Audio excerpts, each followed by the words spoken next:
सरकार ने अगर ये बजट सेशन में हमारा काम नहीं किया तो आपको बलिदान के लिए तैयार रहना पड़ेगा। रहोगे? क्योंकि हमने ठान लिया है, सड़ते सड़ते मरने से अच्छा है तुम लड़ते लड़ते मर। बराबर? हमने ठान लिया है, जो भी होगा पानी निकालेंगे।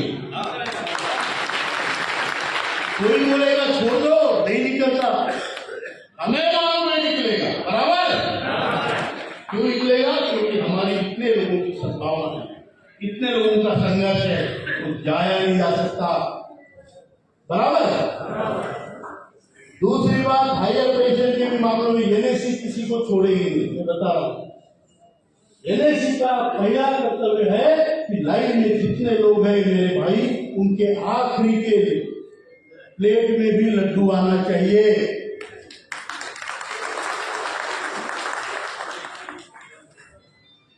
और इसके लिए हम संघर्ष करेंगे। ये कोई एक सरकार से लड़ाई नहीं है, ये व्यवस्था से लड़ाई।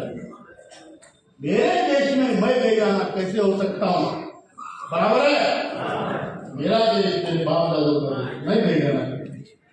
तुम सबको बांट रहे हो, मेरा अधिकार मैं देख रहा हूं, मेरा खजाना है, उस पर कुंडली मार के कोई और बैठा है और पीछे से कोई उसको फाड़ के लेके जा रहा है। ये हमें मान्य नहीं है, तो हमें संघर्ष करना पड़ेगा, जरूर करना पड़ेगा।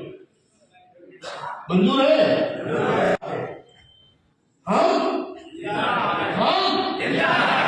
दिखाएंगे कि हम जिंदा है, इस सरकार को दिखाएंगे, इस व्यवस्था को।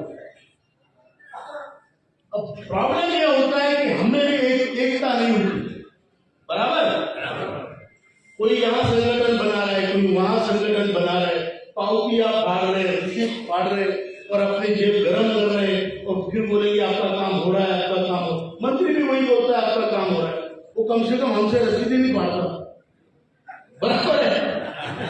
लेकिन कई लोग हैं आपके बेलगांव में, इधर उधर चल रहा है धंधा, चलने दो भैया, हमें उससे कोई लेना देना नहीं है। हमें ये काम जो मिला है, चाहे मैं हूं, चाहे हमारे लिए सब प्रामाणिक साथी है, ये काम मिला है, ये इस धरती पर रहने तक की गुरु के लिए है और आगे के स्वर्ग के दरवाजे खोलने का भी ये मंत्र है। बराबर है?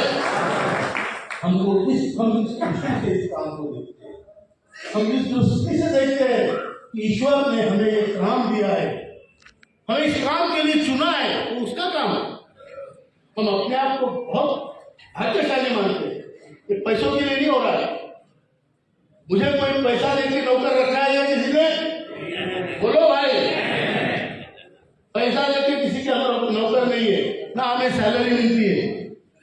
हमने ये संकल्प का धागा बांधा है कि हमारी खुद की ली हुई जिम्मेदारी, और ये संघर्ष हम आखिर तक लड़ेंगे और हमारे जो माता पिता भाई बहन है जो ईपीएस में है, उनका हक उनको दिलाएंगे और बहुत जल्द।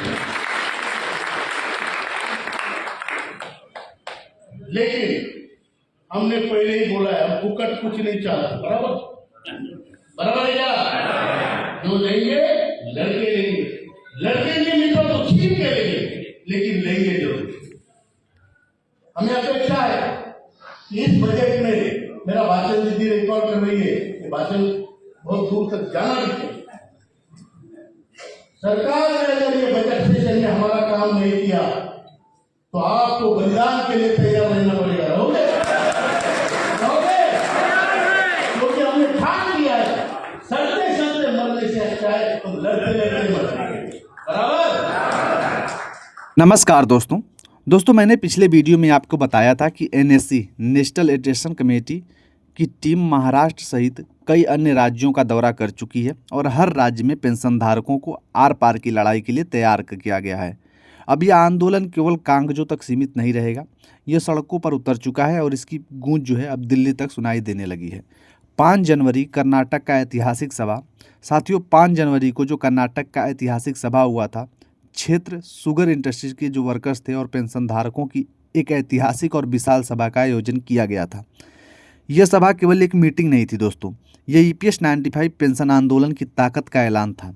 काफ़ी समय से कर्नाटक के पेंशनधारी की यह मांग कर रहे थे कि राष्ट्रीय नेतृत्व स्वयं उनके बीच आए और उनकी पीड़ा सुने और आगे की रणनीति जो है साफ करे, बताए उनको आगे क्या करना है।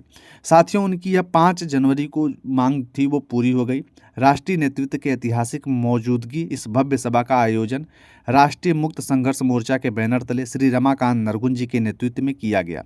इस सभा में राष्ट्रीय, कर्नाटक और महाराष्ट्र के कई वरिष्ठ पदाधिकारी मौजूद रहे, जिनमें प्रमुख रूप से राष्ट्रीय अध्यक्ष कमांडर अशोक राव साहब जी की महिला प्रकोष्ठ श्री राष्ट्रीय मंत्री सुश्री शोभा पोखरकर जी, बीएसएनएल प्रतिनिधि विजय कुमार जी, स्वर्ण शंकर कुल्याकांडी जी, अनिल नामोदर जी सहित अनेक समर्पित नेता शामिल हुए।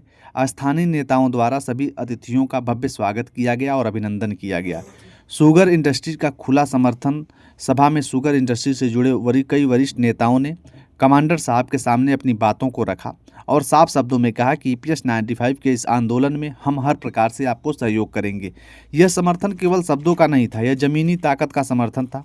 जनसैलाब, जिसकी जितना बड़ा जनसैलाब था उतना बड़ा इतिहास रचा गया। सभा में इतनी भारी भीड़ उमड़ पड़ी थी कि जहाँ पे बैठना था वहाँ पे जगह जो नहीं बची। सैकड़ों लोग जो है बाहर खड़े रहे, मीटिंग की पूरी कार्यवाही ध्यान से सुनते रहे। यह दृश्य साफ बताता है कि अब पेंशनधारी जो है वो चुप नहीं रहेंगे और आगे लड़ाई कठोर तरीके से लड़ने जा रहे हैं। कमांडर अशोक राव साहब के नेतृत्व में